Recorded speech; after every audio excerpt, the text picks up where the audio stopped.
that you're all here, and particularly that this is going to be such an exciting and important conversation. We're all very familiar with conversations about Afghanistan, about Iraq, and now for so many people the focus is moving to the South and the West and to Africa, and the questions about whether Al-Qaeda and its affiliates will increasingly be using Africa as a base for their operations and as a launching pad for terror that could be aimed here at us at home and for influence in a very critical period of the world, a very critical area of the world. We have a terrific guest, supremely qualified to talk about this, what the reality is on the ground today, what the future holds, what we are doing about it. And to interview him and to introduce him, we have Eric Schmitt, extraordinarily distinguished national security correspondent for the New York Times, who's been covering issues like this for more than 20 years. He's shared in the Pulitzer Prize not once but twice, and also written one of the best books dealing with terror. So now I will turn things over to you and for our conversation. Thank you.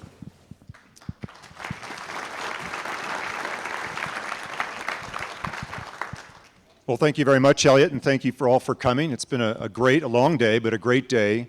And I want to thank the Aspen Security Forum for hosting that again. It's a wonderful day. I want to introduce General Ham. He's an unusual Army officer in many ways, in that he is one of the rare commanders who started as a buck private and rose all the way to the rank of 4 stars in his 40-year career. So it's quite an honor for him.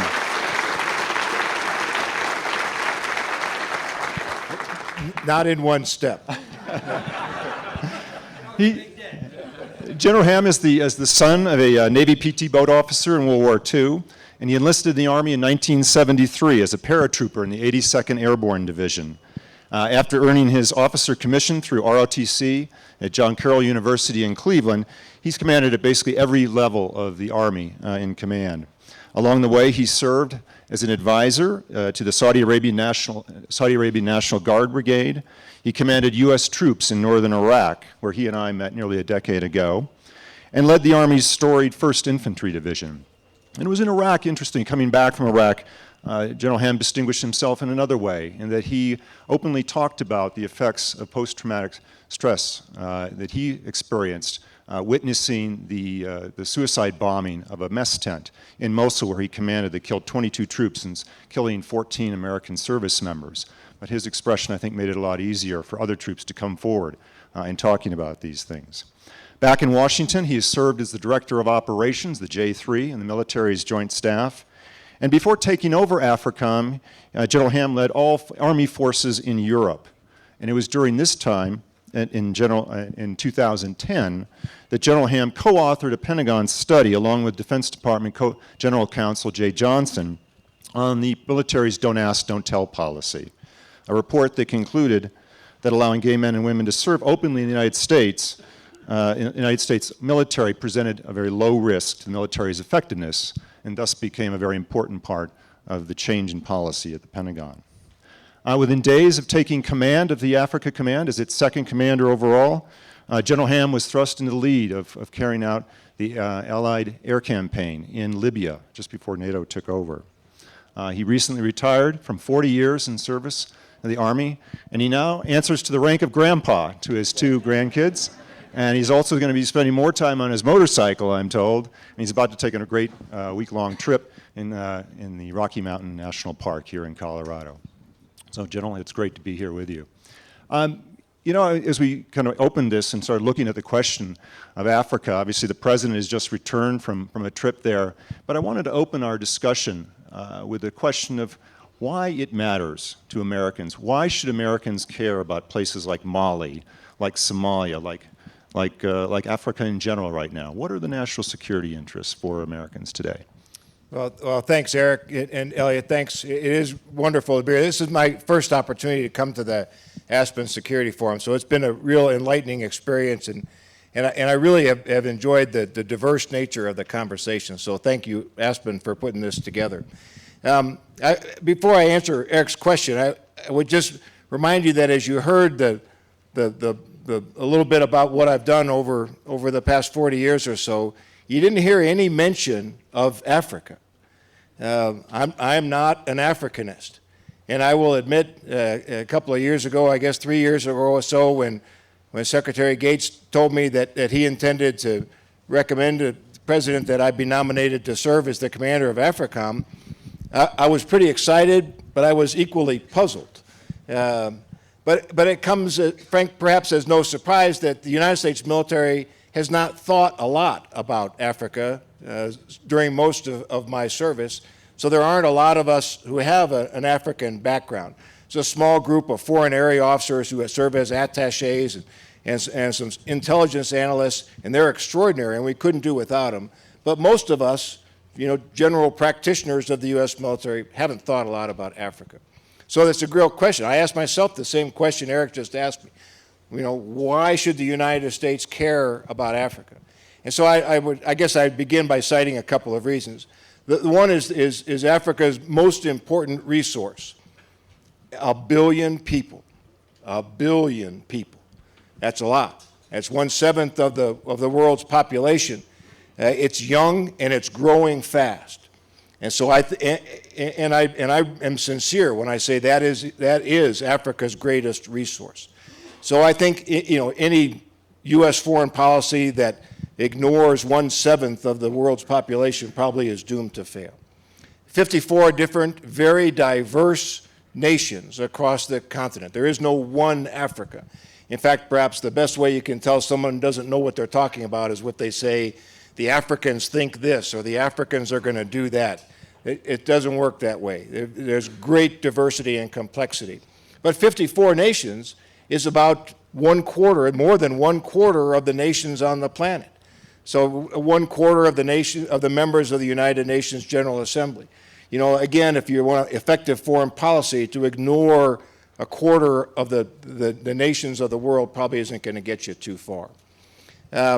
Economically, typically over the past couple of years, 6 or 7 of the 10 fastest growing economies on the planet have been located in Africa. We probably want to have something to do with that.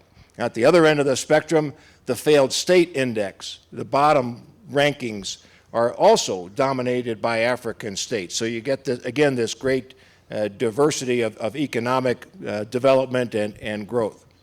There are resources other than people that are important to the United States and to others. There are mineral resources, uranium, gold, copper, iron, phosphates, diamonds, all of which are important. Oil and natural gas are important to the United States and to many other places. We import about as much oil from Nigeria as we do from Kuwait or from Iraq. They're on about the same plane. People don't think about that. And interestingly and importantly, oil from Nigeria doesn't have to transit any strategic choke points to get to U.S. refineries. So that's a pretty important place. Global access, economic access is important to us in Africa. About 20% of global trade transits the Gulf of Aden, the Bab el-Mandeb in Eastern Africa. And we don't think about this too often, but 1/2 of the Straits of Gibraltar are in Africa. We don't ever think about it in those terms. So global access is important. There's a global competition playing out in Africa. The role of China and Brazil, India, Turkey, certainly very, very active across Africa. I think Chinese trade is about $200 billion a year and growing fast. So there's an economic competition that's playing out there. I think the United States wants to, as witnessed by the President's most recent visit, to be actively engaged in African economic growth. There's a competition for diplomatic influence. Shouldn't be lost on any of us that China's president, his very first trip abroad, Moscow first, and then Africa, to Tanzania, South Africa, Congo. That shows the importance that others are playing. And then lastly, and certainly not leastly, we care about Africa from a security standpoint. And as it has been a theme throughout this conference over the past couple of days, a growing and emerging threat across, particularly across North Africa, but not exclusively across North Africa. So in my mind, all those reasons say we probably ought to care, as Americans, we probably ought to care about Africa. But if that doesn't sway you, if you're in the U.S. government, you care about Africa because the president's told us we care about Africa. And those of us, especially those of us who formerly served in uniform, we have a tendency to be interested in those things that the president tells us to do. And the president has prescribed in a presidential policy directive what the United States policy strategy should be. And it outlines four basic principles of fostering good governance and democratic progress, economic growth and prosperity, advancing peace and stability, and promoting assistance and opportunity. So those objectives are outlined for us all. So all of that says Africa is important, and I believe is of growing importance to the United States and specifically to our national security interests. Well, maybe we can pick up off on that point and talk about two specific cases, at least, Libya and Mali, because I think they signal perhaps the way ahead for security operations the U.S. involved with. Libya, the U.S. leading from behind, the famous phrase, looking at that, and yet the fallout from Libya seems to be from the United States and the West perhaps not following up enough there. And then Mali as well, where you have the French on the ground, you have elections coming up later this month, where you do have a little bit more of perhaps a positive outlook there on the ground. Still a very fragile state, though. So take those two, if you can unpack those for us a little bit. Sure. I think they came from very different places. If you remember back in March of 2011, the initial purpose of U.S. military operations, coalition operations, not yet NATO, in Libya were designed very specifically to protect civilians. And we tend to forget about the circumstance in March of 2011 where the Gaddafi regime's armed forces were on the outskirts of Benghazi, a city of about 700,000 or so. And the words that were being used by the Gaddafi regime were words we've heard before, words the world has heard before. We will exterminate them. We will stamp them out like rats. You know, we've heard these words before, and the Libyan regime had the capability to do just that. And frankly, my personal belief is that if left unaddressed, that's exactly what the Libyan forces would have done in Benghazi.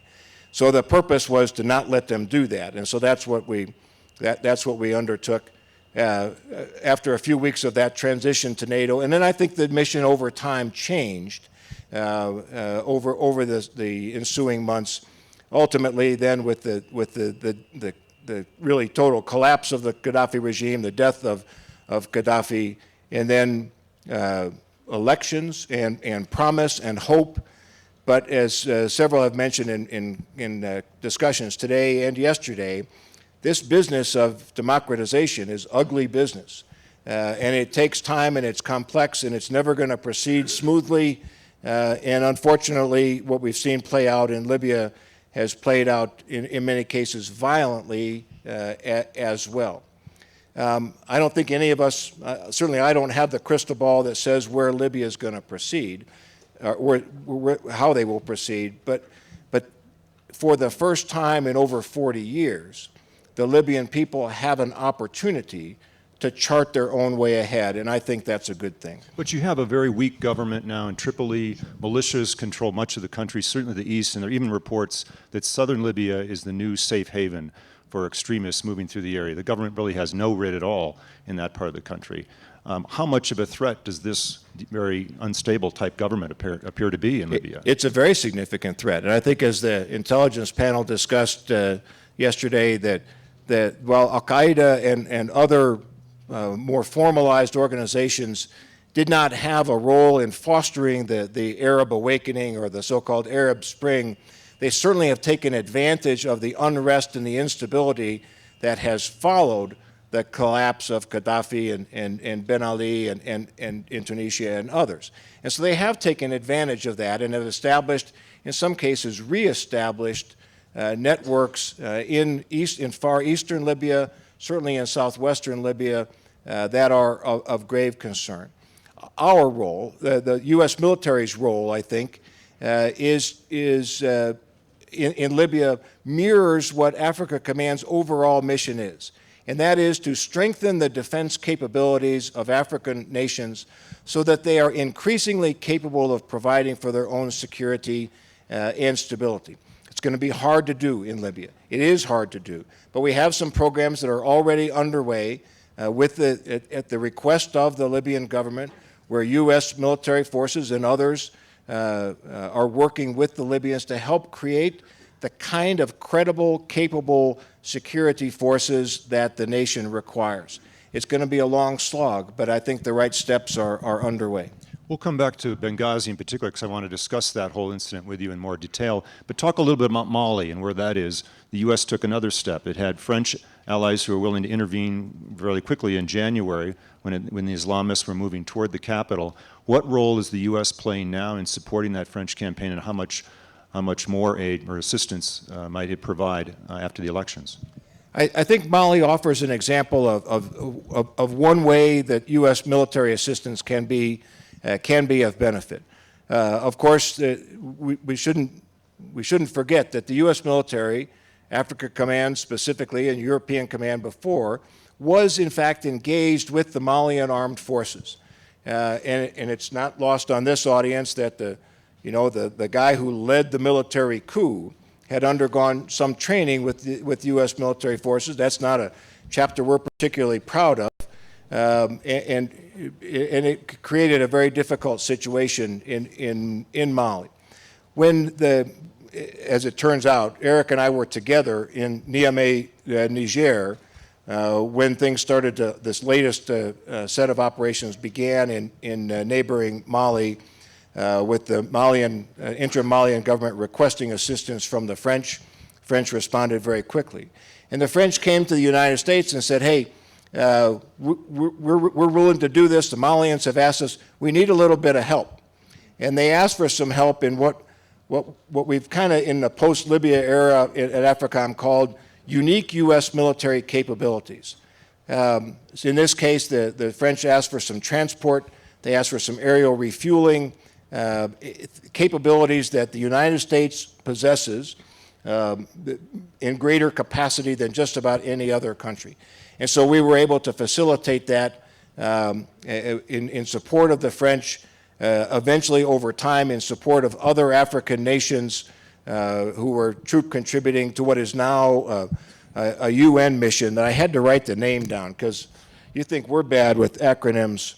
Let me see if I can find it here. The UN Multi-Dimensional Integrated Stabilization Mission in Mali. MINUSMA, all right? We've got that in our style book now. Yeah, okay. So I think that's a way in which the U.S. can provide needed support without necessarily taking a leading role. Earlier panels today discussed some of the consequences if the U.S. military takes a leading role in some of these unfamiliar areas, but we can still make valuable contributions, and I think Mali is one way where we have and can continue to do that. Well, one of the contributions the United States has made is drones, and these are unarmed surveillance drones, Reaper drones, flying out of Niamey. The U.S. is also flying surveillance aircraft out of Ethiopia, sometimes out of Burkina Faso as well. These are unarmed drones for the most part, as are almost all the ISR, the intelligence, surveillance, reconnaissance planes that are flying on the continent, with the exception of some aircraft in Somalia. The Nigerians were willing to have armed Reapers go in there to hunt down some of these militants that were being flushed across the border, either into their territory or certainly into Mali, and maybe even go after this guy, Mokhtar Belmokhtar, who is the main architect of the attack on the Algerian gas field. Why not have armed drones in this part of Africa as well. The threat clearly has been demonstrated against the West and even Americans who were killed there. For those of you who were here Wednesday afternoon for General Welsh, you'll understand that I will correct Eric and say they're not drones, they're remotely piloted vehicles, all right? That's not in our style book.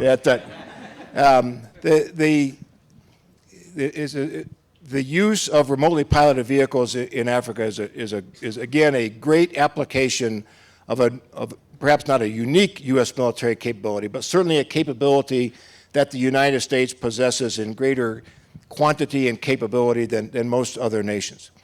As I would travel about the continent, and over the time there I got to 42 of the 54 countries, the one thing that often heads of state, prime ministers, ministers of defense, chiefs of defense, the one thing I was asked for more than anything else was intelligence.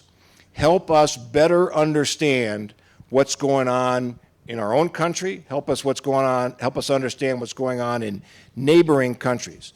So both manned and unmanned platforms are very, very useful across this wide expanse of Africa.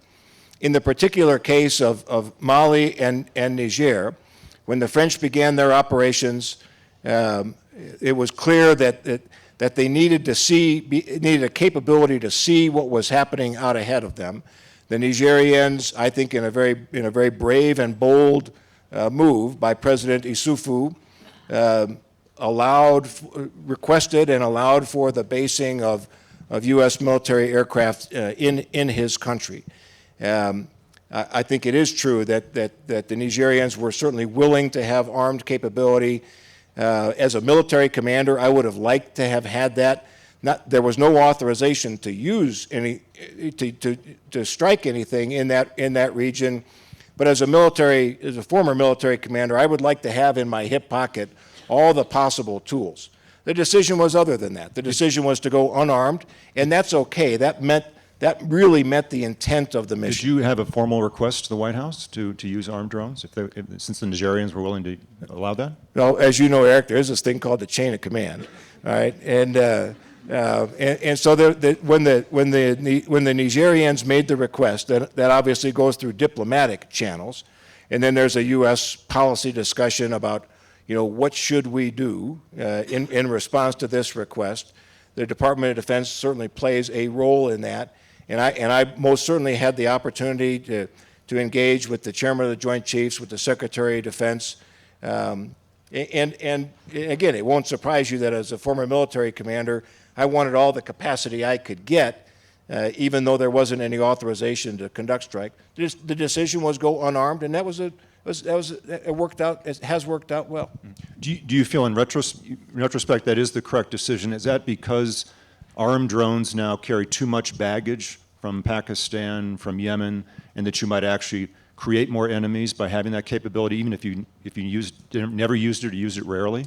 Again, just from having another tool in the toolkit, I would have liked to have had it. In this instance, because the host nation government, asked for that and was willing to support that, I don't think that any of the blowback issues that would have arisen. But I think from an overall standpoint, and obviously I'm not a policy guy. I was a former executor.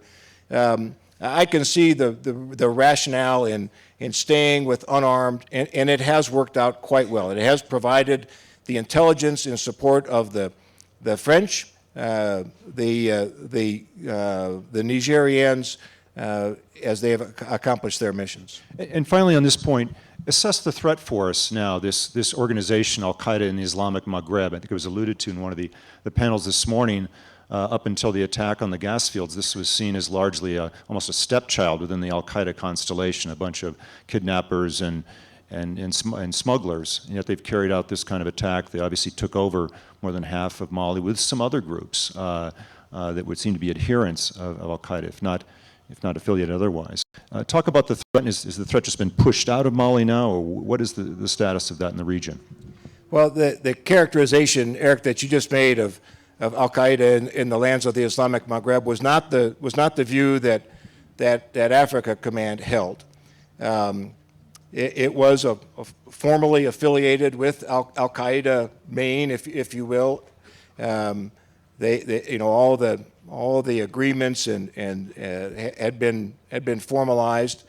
And kind of the thought that we had at the time that I was at Africa Command was, we, the United States, along with our allies and partners, we are going to deal with AQIM. We're going to. The Algerians started in Algeria. The Algerians have been wrestling with this problem for a long time. The organization, AQIM, has gained some increased reach. They were, probably still are, al-Qaeda's wealthiest affiliated organization, mostly from kidnappings for ransom, but also, as mentioned in the Intel panel the other day, just normal illicit trafficking, fuel and tobacco and drugs and persons. I mean, they make a lot of money, and then they have a lot of money. And that's allowed them, in the aftermath of Libya, with the proliferation of weapons, that allows them to be well armed. It has allowed them to fund operations. It has allowed them to establish financial linkages with Boko Haram in Nigeria. So I think AQIM, though, and other extremist organizations, while the French have pushed them out of the three main cities of Mali, AQIM's not defeated. They're still there, and there's still some work to be done. I want to move on now to talk a little bit about the command itself. Africa Command is the youngest of the American military commands, the geographic commands that the U.S. military has, founded about 5 years ago, and it got off to a rocky start. I want you to talk a little bit about that as you come in 2 years ago and what you inherit. And it also was a command that was set up with a somewhat new kind of mission as a military command, that is almost a soft power command, where you were going to be there largely in support of the State Department, USAID, helping them with economic development, security development, political development as well.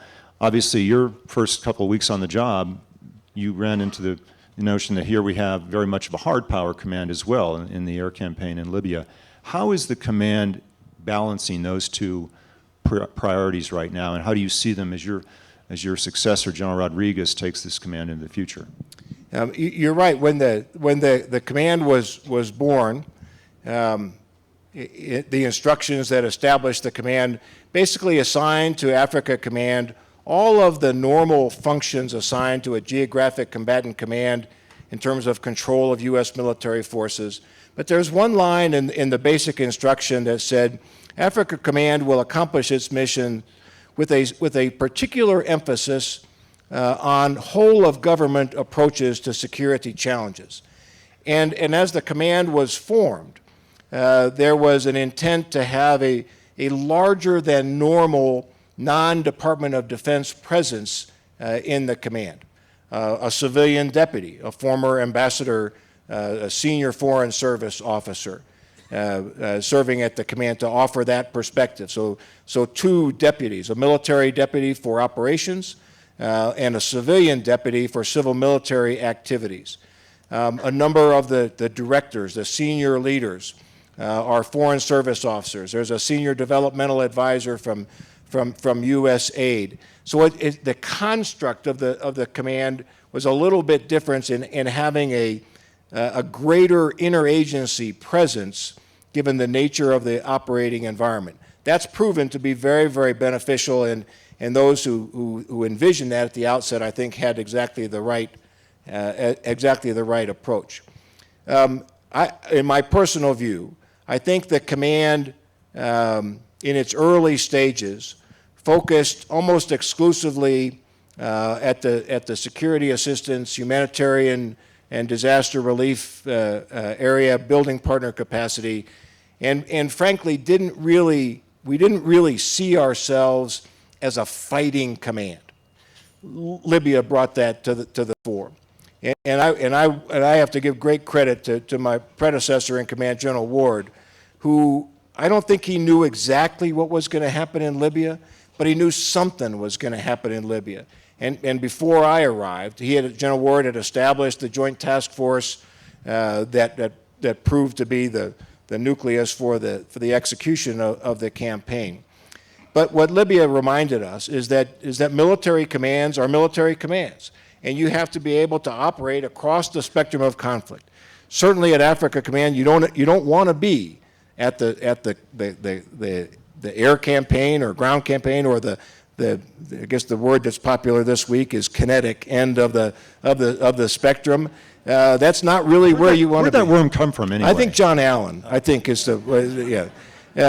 So that's not really where we want to be, but you got to be prepared to be there if that's what the president and the nation requires. It's much better to be at the other end of the spectrum, building partner capacity, working security assistance, training, exercising, and frankly, building the relationships that are important. Well, this leads me into the discussion of Benghazi I wanted to get to, because a lot of people wondered, here we are coming up again on an anniversary, a 9/11 anniversary, first full anniversary really after the Arab Spring, and yet what happened that night seemed to reflect that the Africa Command and the U.S. military overall was caught off guard by this. You didn't have forces prepared to respond to an emergency that night. You were in Washington when all this was happening in Benghazi. Walk us through both what happened that night and your discussions with Secretary of Defense, with the President, but also talk about what you and your subordinates were thinking in the run-up to the 9/11 anniversary, as the whole region really is roiling. Sure. As in the months, weeks leading up to September 11th, there were formal intelligence alerts, nothing specific that said, we think this is going to happen in this place and that's going to happen in that place. But it won't surprise you, it was on everyone's mind. We know what that date was. We assume that adversaries recognize what that date is as well. So we really were looking very hard, the intelligence community and across the government, looking very hard for indicators that there was perhaps something going to happen on that anniversary. As I've looked over almost the past year now and re-looked and said, did we miss something? Was there something in the intelligence that indicated that an attack on the U.S. Special Mission facility in Benghazi was being planned or was likely? If that intelligence exists, I don't know it. And the real reason I believe that, in addition to just kind of personally going through that, is that I got to know Ambassador Stevens. I won't pretend that we were close friends, but we did a lot together in the months leading up to that, and we had frequent phone calls or video teleconferences. He visited the Africa Command headquarters in August, and we talked about a number of things to include security. I think I know him well enough that if he felt there was a risk in Benghazi, I don't think for himself, but he would not have put others at risk by going to Benghazi if he felt there was an increased likelihood of violence occurring in that place. And this is the guy who had lived in Benghazi. He knew that city, he knew Libya better than anyone in the United States government. And so I'm convinced that he didn't have any indications. And his connections with the Libyans went far beyond formal relationships. And again, I'm convinced if there was a hint that there was an attack likely, that he probably would have made other decisions. Then, so to go to the specific question, Eric, of that night, I was in Washington. Secretary Panetta and General Dempsey had convened all of the geographic all of the combatant commanders and the service chiefs for a planning session. So we were all in Washington, and I got word that late afternoon in Washington time from the command post in Stuttgart that frankly we didn't know what, but some type of attack was underway in Benghazi.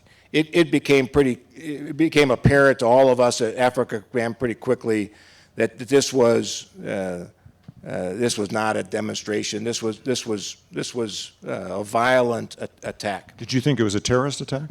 I don't know that was my first reaction, but pretty quickly as we started to gain understanding within the hours after the initiation of the attack, yes. And I don't think anybody thought at the command. I don't think anyone thought differently. And what military forces were ready in the region, and what did you ask for to augment them? Well, so chronologically, so the attack happens. I happen to be in the Pentagon, get a little bit of information. I go see General Dempsey, and we go upstairs to see Secretary Panetta and tell him what we knew basically at that time only was that there's some kind of attack.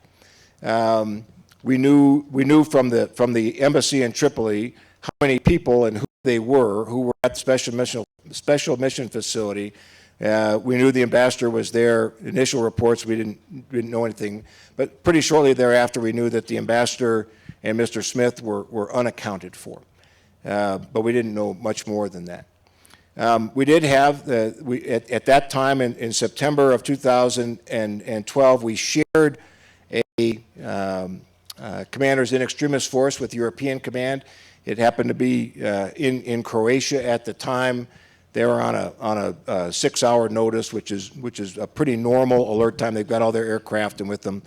And the reason you can say, well, 6 hours is a long time, but the primary responsibility for an incident at a U.S. diplomatic facility or anyone's diplomatic facility is the host nation. And the U.S. forces are there if it goes beyond something that the host nation can handle. This obviously transpired quite quickly, and the force was not able to get there. So in my mind, here's what happened. So the attack occurs. The decision made at the headquarters in Stuttgart to divert an unarmed, remotely piloted vehicle that would have been operating in... That's a drone to the rest of us. Yeah. Had been operating in eastern Libya. They've diverted it immediately toward Benghazi, but these are pretty slow. It takes about an hour to get there. Just about the time the aircraft arrives, the attack at Benghazi is over. And all the Americans have been evacuated from the facility. We know at that time there's one dead, Mr. Smith, and the ambassador is unaccounted for. So they moved to a different U.S. government facility in Benghazi, and in my mind, at that point, we were no longer in a response to an attack. We were in a recovery, and frankly, I thought we were in a potential hostage rescue situation because the ambassador was unaccounted for. So all the worst fears of the U.S. ambassador now held hostage. So you thought the attacks were over? You didn't think there could be follow-on attacks? I didn't think they were. They were over. I mean, the attack on the special mission facility, it was violent, and it concluded the Americans, minus the ambassador, who was unaccounted for, and sadly one casualty, were evacuated. And so the problem at that point was now twofold. One, find the ambassador, and then start putting into motion what are the things necessary to get him back in U.S. custody. And then secondly, frankly, what was largely a logistics problem at that point was to move the remaining Americans who had moved to a separate U.S. facility, get them to the Benghazi airport, and get them back to Tripoli. And that's kind of the mindset that I had at that time. The Congress now, there's at least 5 different committees in the House that are still looking at this, and one of the issues they've raised is, could there have been a fast response by American forces? A special commission report by Admiral Mullen and Ambassador Pickering have basically concluded that there's no way additional forces that were directed there could have gotten there in time. One thing that still, I think, lingers outstanding for some lawmakers is you had the authority to scramble jets, fly jets over Benghazi in a show of force. Why didn't you do that? Two reasons. One is, again, when the attack on the special mission facility concluded, there was no need to do that. But secondly, as I've thought about this I thought that night, we thought over time, to do what? It was a very, very uncertain situation. Even with the unmanned system overhead, those of you who have looked at this, it isn't a Tom Clancy novel it's all knowing. It's looking through a soda straw at a very small geographic area in this case, without really any context. So again, the issue, to do what with strike aircraft? And so I mean, I understand, and it is perfectly understandable to me why people will say you should have done that. In my military judgment, there was not necessity, and there was not a clear purpose in doing so. Talk about the changes that you set in motion to have more forces kind of forward-leaning now in the event something like this were to happen again. So a couple of things. Africa, again, is a huge place. And I think for those who think that it is possible to have U.S. military forces postured kind of globally to respond to every U.S. diplomatic facility within about 2 hours, the U.S. military can do that.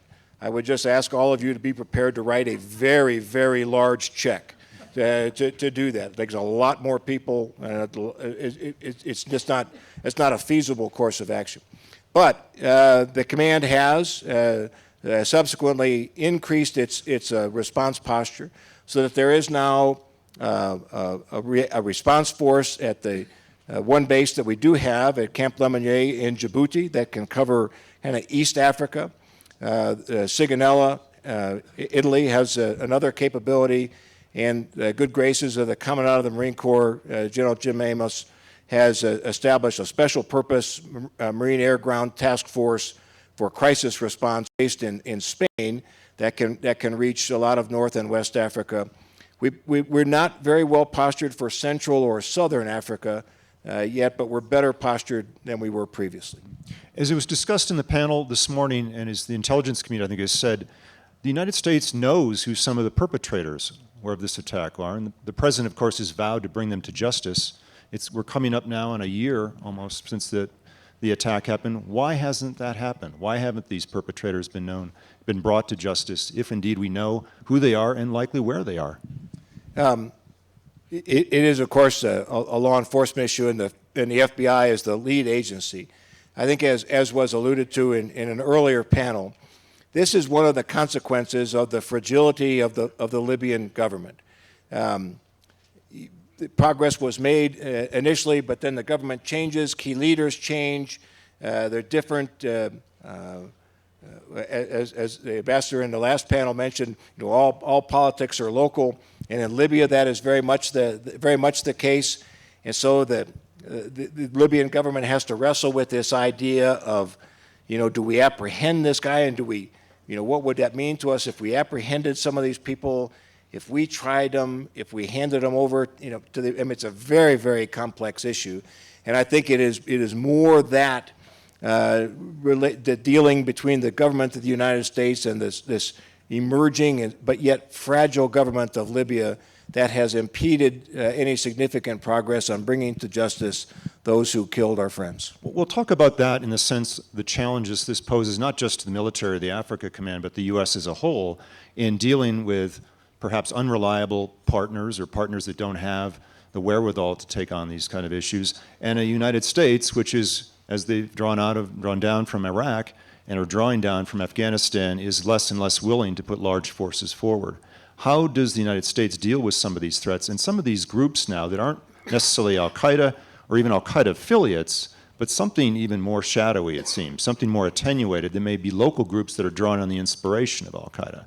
How does the U.S. deal with that? Well, in Africa, of course, there's one of the directions to Africa Command as prescribed in the 2012 Defense Strategic Guidance, is it says in Africa, the U.S. military forces will seek a low-cost, light footprint, and innovative approach to achieving our security objectives. And I think that is the right approach.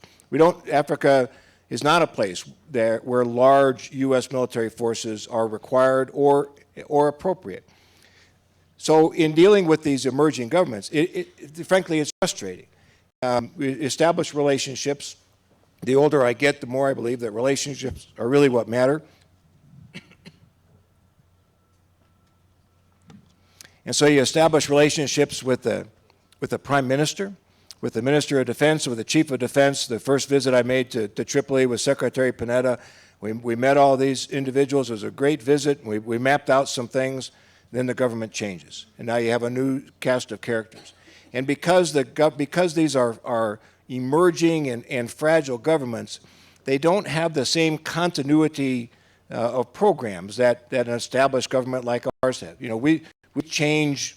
We change governments, we change administrations, we change individuals, but there is a continuity of programs because we are pretty stable and anchored form of government. These new governments don't have that, so it is very frustrating.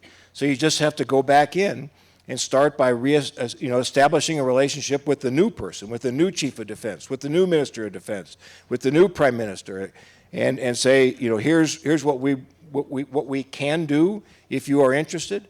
We obviously do that in partnership and with the full support and consent of the U.S. ambassador.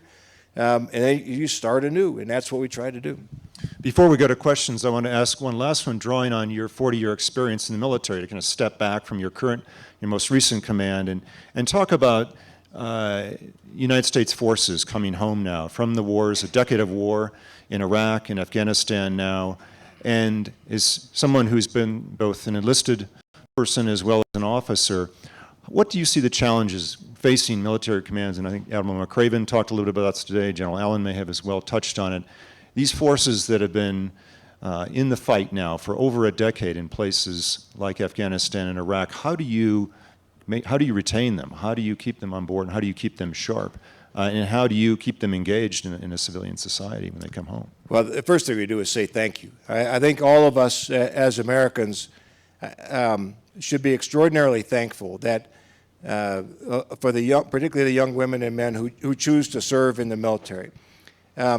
I joined the Army at the later stages of the draft Army. There were still lots of draftees in the Army, and this is at the 82nd Airborne, which was the premier unit. And we were a bad Army. We were the best Army in the world, but we were a bad Army. And where we are today, and the capabilities, collectively, but more importantly, the abilities of our young men and women, officer and enlisted, it's light years beyond where we used to be. And it should not be lost on any of us in this room that every man or woman serving in uniform today is there by their own personal choice. They raised their hand. They swore an oath to protect and defend us. They knew what they were getting into. They knew they were joining an army, a military at war, yet they still chose to serve. That is extraordinary. Absolutely extraordinary. And not only that they choose to do that, but the quality is extraordinary. So I think that is one of the challenges, is how do we continue to recruit and retain this extraordinarily gifted next generation to serve our nation so well. I share an attitude with General Dempsey, the chairman of the Joint Chiefs of Staff, who's a little concerned about perhaps a growing separation between us, America writ large, and the United States military. As one example, as I told Eric, on my way out here, I stopped at Fort Riley, which happens to be the home of the Big Red One, a unit that I'm kind of fond of. And I had the opportunity to talk with them partly about Africa, because they're sending forces to Africa now. They're very excited about that. But I spent time with a company. It happened to be a company that's commanded by the daughter of a guy who was my Ranger buddy. And she's a great and gifted officer and is an example of the kind of officers who are serving today. But I asked this group of about 100 soldiers, how many of you have a parent or brother, sister, close relative who is or has served in the military? And about 80% of the hands went up. That was striking to me. So I asked a young soldier who didn't raise her hand. I said, "You didn't raise your hand. Where are you from?" And she said, "I'm from Chicago." I said, if we'd assembled your high school senior class and said, how many of you have a parent, brother, sister, close relative who is or has served in the military, how many hands would have gone up? And she said, none. That's not good. And so we got to find a way to attract from a broader base. Our Army, our military ought to be broadly representative of our country, and I think that's a direction we can move in. I'm not too worried about the challenge. I think the U.S. military will always have challenges. We will always have plenty of work for bright young people who are adaptable and innovative, energetic and committed. I think we'll be just fine in that regard. We've got about 15 minutes. I'm going to start over here. When they bring the mic over, please, as you've done before, stand and identify yourself, and keep your questions short, please. Yeah, sir. Yes, sir.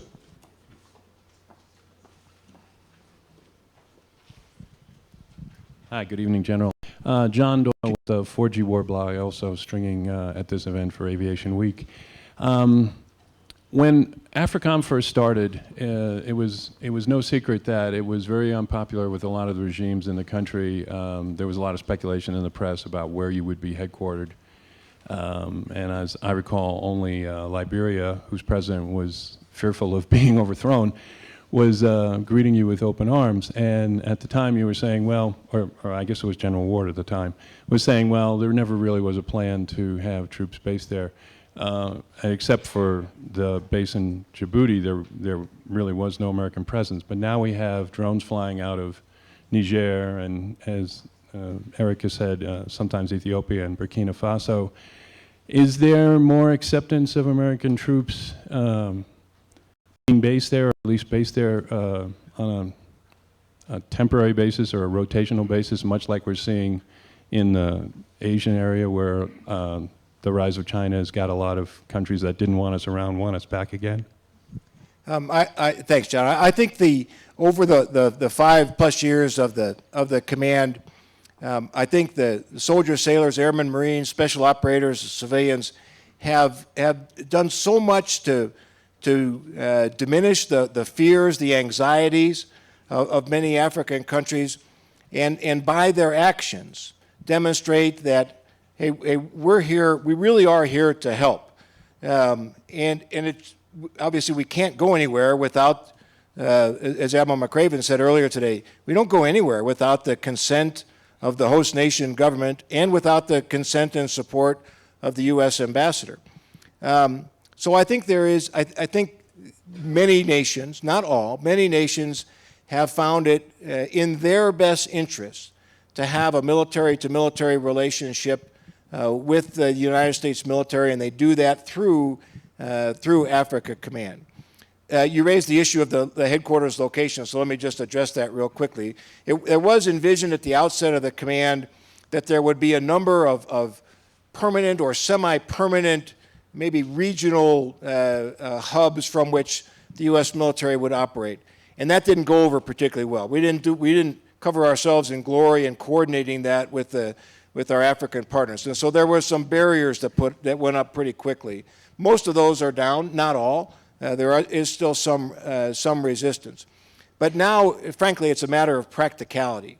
There are a number of nations, I think, that if the United States were to say, hey, we're interested in relocating the headquarters to the African continent, would you be interested in hosting? I think there are a number of nations that would say yes. Which ones? But I'm not going to. They can say that for themselves.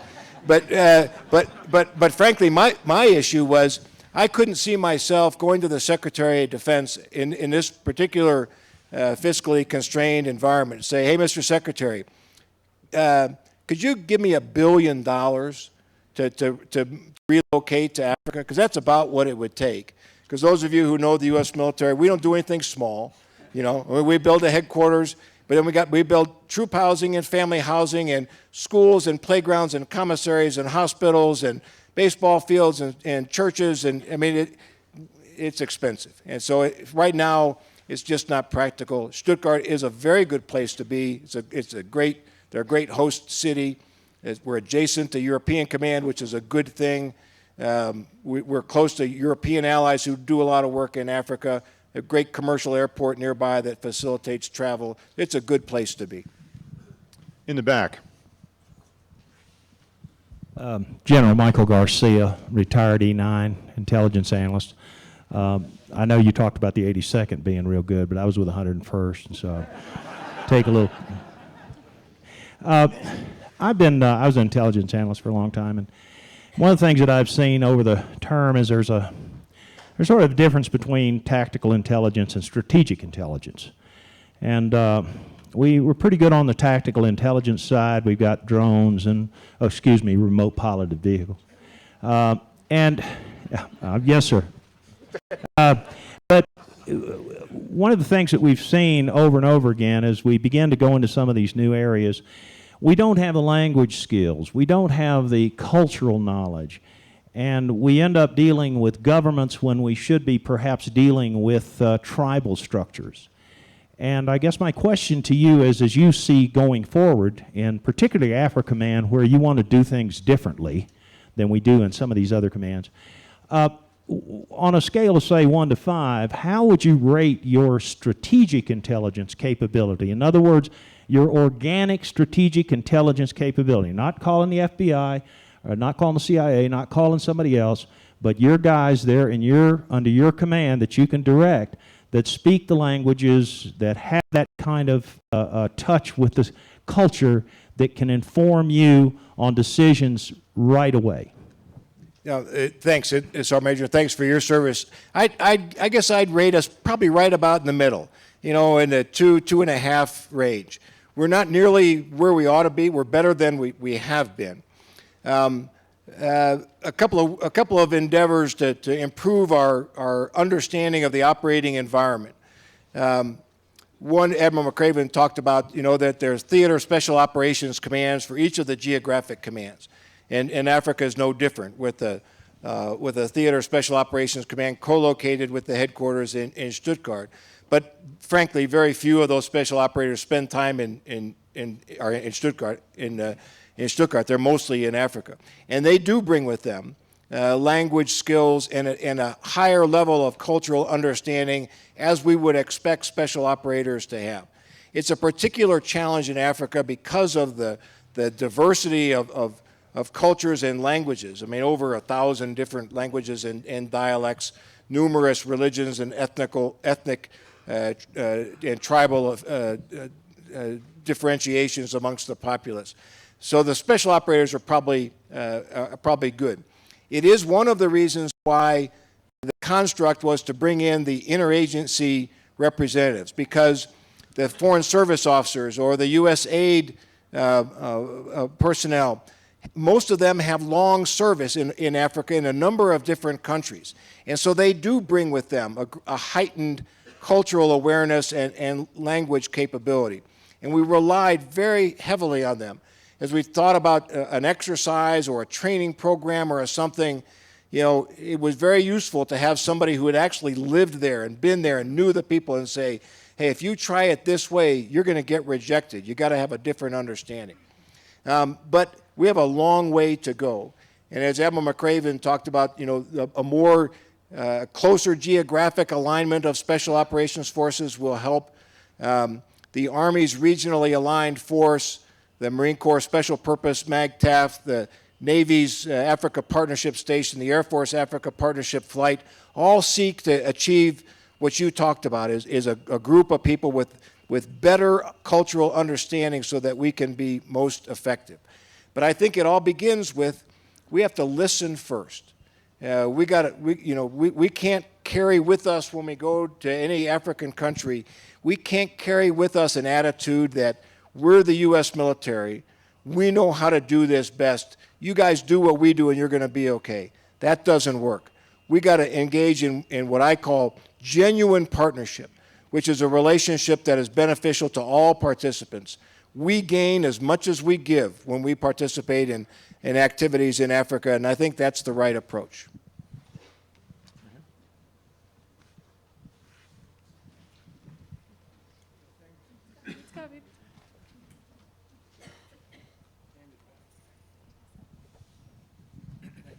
Thank you very much, Eric. Steve Shapiro from New York. General, I think the most striking thing about Africa Command is what you touched on earlier, which is the whole of government approach, which is built into its mission. And I think this derives in part also from Kip Ward. I had the privilege of sitting in the tank with him in Stuttgart when he was head of Europe Command, which at that time, as you well know in the audience, maybe not, had Africa in its jurisdiction, in its AOR.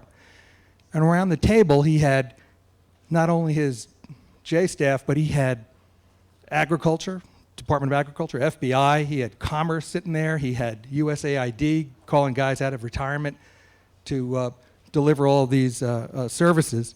And his whole pitch, and now Africa Command embodies it, is that when the United States needs to bring power to a region, it need not necessarily be military power, it's going to be the appropriate power. And if you're in search of stability, you've got to bring perhaps veterinarians to a village in East Africa, or perhaps schools to West. So the question for you is, the dirty little secret, as we know, or maybe not know, is that the U.S. military is perhaps the largest humanitarian organization in the world, whether you count it by dollars spent on humanitarian events or incidents undertaken. The real question is, given the fact that the State Department was sort of wiped out some decades ago in doing this, and that the military thus is really the only organization with a lift in the budget left to do this, is it appropriate for the military to be exercising these sorts of whole-of-government soft power approaches? Or should we rethink the structure and actually create, I don't know, a Department of External Affairs? Because earlier we heard that NGOs, for example, don't want to associate with Big Green. After all, it's dangerous for them to associate with military. So perhaps we ought to rethink how to deliver those humanitarian services so it's not a military function, even though now it's a military function by necessity. Yeah, I'd take an exception with the premise. The U.S. military and Africa Command specifically does engage in humanitarian assistance and civic works projects, but always, again, with a specific outcome intended and with the consent of the chief of mission, the U.S. ambassador, and with the host country. If you look at U.S. government spending in Africa, the bulk of the money is in humanitarian assistance with medical, largely HIV/AIDS issues, but many others kind of being the single largest sum of that.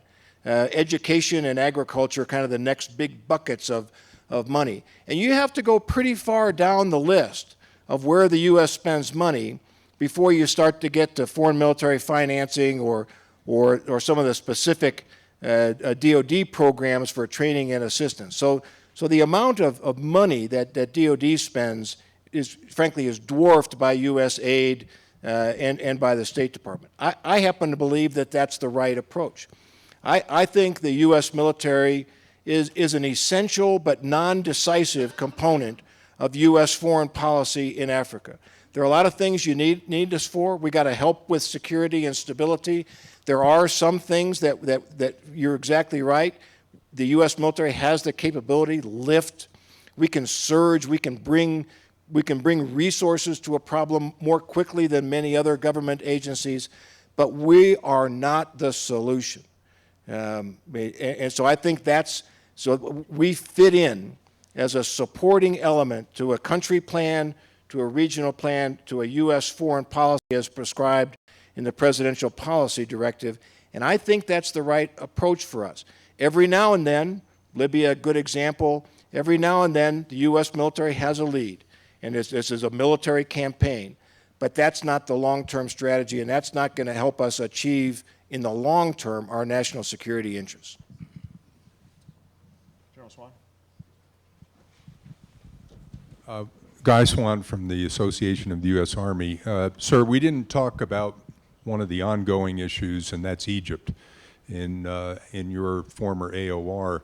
But I wanted to ask the question from the perspective of relationships. You mentioned how important that is, and relationships between the U.S. military, specifically Africa Command, if not others, is going to play and is already playing a big role with the Egyptian military. Could you talk about that relationship in your experience and what you're seeing now?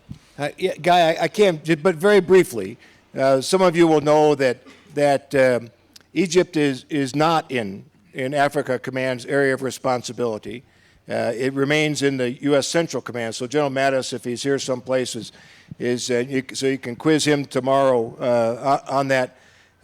But there's a little footnote in the direction that says, for African security matters, then AFRICOM deals with the Egyptian military. And I did, and I would visit and talk with them about African security issues. And Egypt was keenly involved. This was before the most recent change. So this was still with Field Marshal Tantawi and General Annan, and their folks are who I engaged with.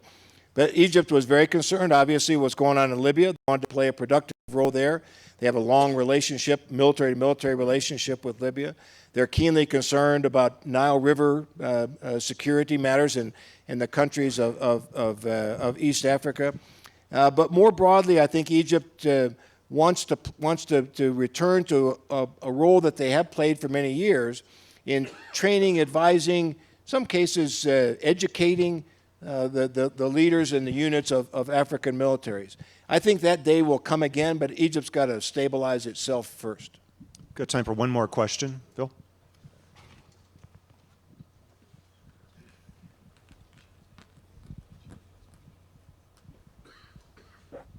Hi there, Phil Stewart from Reuters. I just want to follow up on something you said about Libya. You seem to suggest that the fragility of the Libyan government is impeding apprehension of the people who were responsible for the death of the U.S. ambassador. And I wanted to find out, do you have any hope that that's going to change in the near term? Because that doesn't sound like something that can be resolved in a matter of weeks or months, certainly not by the first anniversary of his death. Yeah, I'm certainly not an expert on the ongoing investigation. It is an FBI lead.